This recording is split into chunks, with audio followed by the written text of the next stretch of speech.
कल मैंने आप लोगों को नए संसद भवन में महिला आरक्षण विधेयक के पेश किए जाने से कुछ समय पहले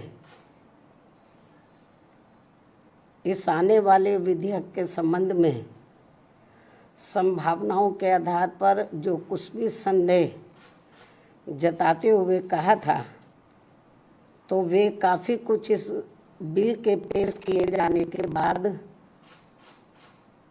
सही साबित हुए हैं, क्योंकि इस महिला आरक्षण से संबंधित संविधान के 128वें संशोधन विधेयक 2023 के अंतर्गत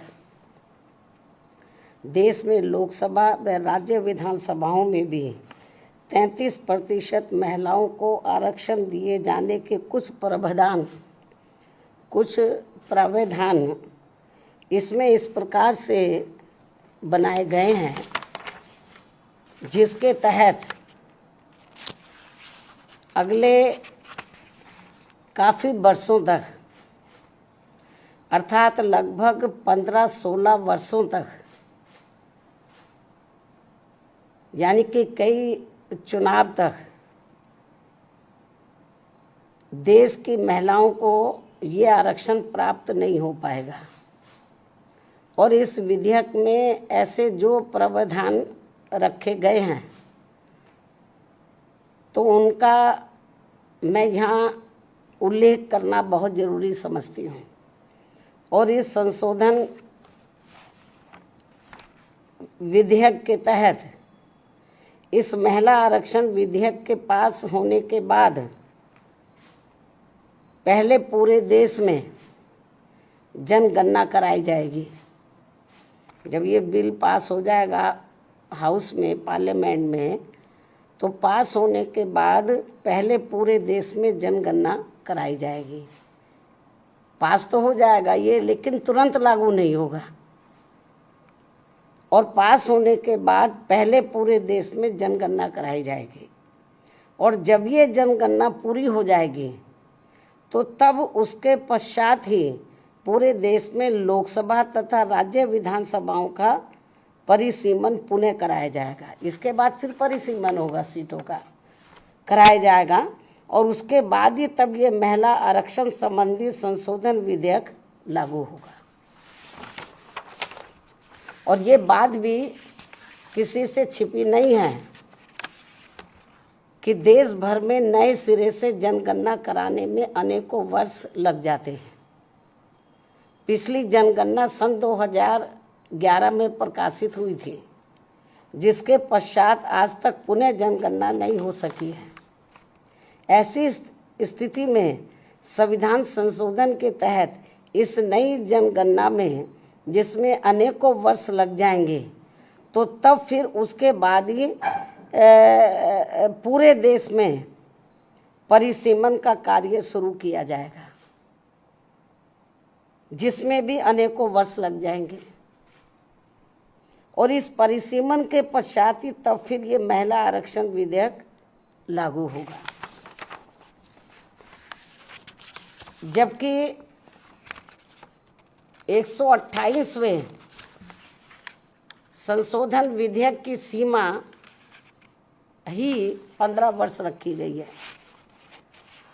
इस प्रकार से ये स्पष्ट है कि ये संशोधन विधेयक वास्तव में महिलाओं को आरक्षण देने की साफ नीयत से नहीं लाया गया है, बल्कि आने वाली विधानसभाओं तथा लोकसभा के चुनावों में देश की भोली भाली महिलाओं को ये प्रलोभन देकर व उनकी आंखों में धूल झोंककर उनका वोट हासिल करने की नीयत से ही लाया गया है। इसके सिवाय कुछ भी नहीं है। जैसा कि इसमें कंडीशंस रखी गई हैं, इसको लागू करने से पहले जो शर्तें रखी गई हैं। और यदि ऐसा नहीं है, ये कहते हैं ऐसा नहीं है, और यदि ऐसा नहीं है, तो फिर हमारी पार्टी सरकार से ये भी अनुरोध करती है कि सरकार इस विधेयक में से या तो इन दोनों प्रावधानों को निकाले या फिर कुछ ऐसे उपाय तलाशे जिससे इस विधेयक के तहत महिलाओं को जल्दी आरक्षण का लाभ मिल जाए। इसके साथ साथ यहाँ मैं इस बात की भी केंद्र सरकार से पुनः ये अपील करती हूँ कि 33% महिलाओं के आरक्षण के अंतर्गत SC ST को जो आरक्षण दिया जाए तो उसे वर्तमान में लागू आरक्षण के अतिरिक्त दिया जाए। यानी कि जो पहले से इनको SC ST को जो आरक्षण मिल रहा है तो जो इनको 33% SC ST की महिलाओं को जो आरक्षण देना है, तो अभी तक क्या इसमें व्यवस्था है कि जो पहले से इनको SC ST को मिल रहा है तो उसमें से 33% इनको दिया जाए महिलाओं को, और उसको 33% में जो अब लाया जा रहा है, इंक्लूड किया जा रहा है। इससे हमारी पार्टी सहमत नहीं है, बल्कि इनको ये आरक्षण अलग से दिया जाना चाहिए, 33% में दिया जाना चाहिए। इसके साथ ही देश की OBC वर्गों की महिलाओं का भी इस महिला आरक्षण विधेयक में अलग से आरक्षण का कोटा सुनिश्चित किया जाना चाहिए। जो सामान्य वर्गों की महिलाओं की तुलना में ये अभी भी काफ़ी पिछड़ी हुई है, और यदि इन सभी वर्गों की महिलाओं के आरक्षण के मामले में, यानी कि SC ST और OBC की महिलाओं के आरक्षण के मामले में मेरी इस अपील पर सरकार अमल नहीं करती है, तो भी हमारी पार्टी इस बिल का इस खास बात को ध्यान में रखकर समर्थन करती है कि देश में पुरुषों की तुलना में सर्व समाज की महिलाएं अभी भी काफ़ी पिछड़ी हुई हैं। ये वीकर सेक्शन की तो पिछड़ी हैं, लेकिन पुरुषों की तुलना में जो सामान्य महिलाएं वो भी काफ़ी पिछड़ी हैं। जबकि महिलाओं के मामले में वास्तव में सच्चाई तो ये है कि इन्हें अभी तक जो भी अधिकार मिले हैं, जनरली महिलाओं को जो भी अधिकार मिले हैं, तो वे अधिकांश हिंदू कोड बिल के तहत परम पूज्य बाबा साहब डॉक्टर भीमराव अंबेडकर के अथक प्रयासों से ही मिले, जिसे उस समय कांग्रेसी सरकार ने इसे पूरे तौर से पास नहीं होने दिया था, जिसे फिर बाद में टुकड़ों टुकड़ों में पास किया गया। इतना ही नहीं, बल्कि इन वर्गों की महिलाओं को अलग से आरक्षण दिए जाने के मामले में पूर्व में केंद्र की रही कांग्रेसी सरकार द्वारा लाए गए बिल में भी इसकी व्यवस्था नहीं की गई थी, जिसके कारण उस दौरान ये बिल पास नहीं हो सका था।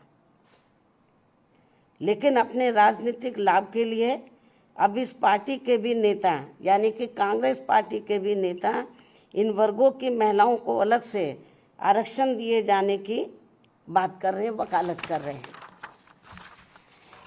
इससे साफ जाहिर है कि देश की महिलाओं को लोकसभा व राज्य विधानसभाओं में इनको आरक्षण देने के मामले में बीजेपी व कांग्रेस पार्टी एंड कंपनी के लोगों की पूरे तौर से नीयत साफ नहीं है, और ये सभी पार्टियां इसकी आड़ में केवल इनका वोट हासिल करने के लिए अपने अपने स्वार्थ की राजनीति कर रही हैं और कुछ भी नहीं। इसलिए देश की महिलाएं ऐसी सभी पार्टियों से जरूर सावधान रहें जिनसे इन्हें कुछ भी हासिल होने वाला नहीं है। इन्हीं जरूरी बातों के साथ ही अब मैं अपनी बात यहीं समाप्त करती हूँ। धन्यवाद। अगर आप चाहते हैं गरीब हर वंचित इंसान की आवाज आप तक पहुंचे तो हमारे चैनल को सब्सक्राइब करें और बेल आइकन का बटन दबाना ना भूलें। देखते रहिए बहुजन हलचल न्यूज।